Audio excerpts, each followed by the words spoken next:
Jack Daniel is probably one of the most recognizable names in American spirits. But it should have been another, Nathan Nearest Green. Nearest Green wasn't just the first black master distiller in the United States. He was probably one of the first master distillers in the United States. He was born around 1820 and was enslaved on a farm in Lincoln County, Tennessee. He found a passion for distilling, and by the mid-1800s he had already mastered the craft. He developed an advanced method of filtering alcohol through charcoal. This process was called the Lincoln County process. It smooths out impurities and gives Tennessee whiskey its iconic profile. The Lincoln County process was so advanced that it's now legally required for any spirit labeled Tennessee whiskey. Even further, Green's method is another innovation thought to have derived from West Africa, like other things. As a young boy, Jasper Newton, Jack Daniel, was sent to work on the farm that Nearest Green was at. Reverend Dan Call ran the farm and a small distillery. It was here where Nearest Green taught Jack Daniel everything he knew about distilling, from the filtering process to fine-tuning the fermentation and the flavor. When slavery ended, Jack went on to own his own distillery. He hired Nearest Green as his master distiller. Green's sons and grandsons would also go on to work for Jack. And it was the Green family that established the Jack Daniel brand. Jack Daniel is said to have privately honored Nearest Green for his role in his company.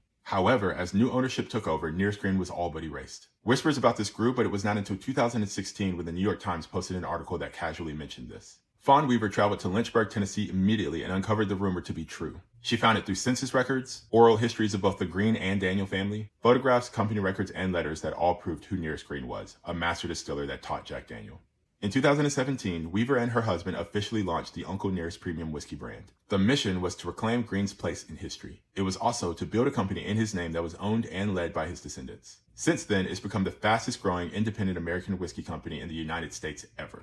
It's been the most awarded American whiskey or bourbon in multiple years. It's a 100% black-owned, woman-led company rooted in truth-telling and excellence. Weaver also created the Nearest Green Foundation. It provides full college scholarships for those who are descendants of Nearest Green. It provides funding and diversity programs in the spirits industry, and it's created a free leadership and distilling school for women and people of color. The impact of 2016 to now is huge. Jack Daniel's descendants now openly acknowledge Nearest Green and attend some of the Uncle Nearest events. Nearest Green's story is also taught in some U.S. history and business classes. Nearest Green has a highway named after him in Tennessee. The brand's current master blender, Victoria Edie Butler, is also a descendant of Nearest Green. And she has won Master Blender of the Year numerous times. And Uncle Nearest is the only major whiskey brand in the United States named after a black person. This story is all about legacy and rewriting the narrative. For a long time, it was only Jack Daniel. But now, people are finally saying the name Uncle Nearest Green.